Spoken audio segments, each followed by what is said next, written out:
আসসালামু আলাইকুম। স্বাগতম এসএস মেডিসিন কর্নারে। স্বাস্থ্য এবং ওষুধ সম্পর্কিত সঠিক ও সহজ ভাষার ব্যাখ্যা নিয়ে আমি আছি আপনার পাশে মোহাম্মদ সাজ্জাদ পারভেজ। আজকে যে বিষয়টি নিয়ে আপনাদের সাথে শেয়ার করব সেটা হলো অ্যান্টিবায়োটিক কী এবং অ্যান্টিবায়োটিক রেজিস্ট্যান্স কী?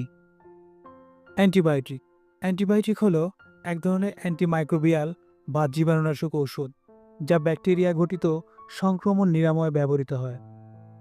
অ্যান্টিবায়োটিক রেজিস্ট্যান্স অর্থাৎ অ্যান্টিবায়োটিকের ভুল ব্যবহার হতে পারে মৃত্যুর কারণ।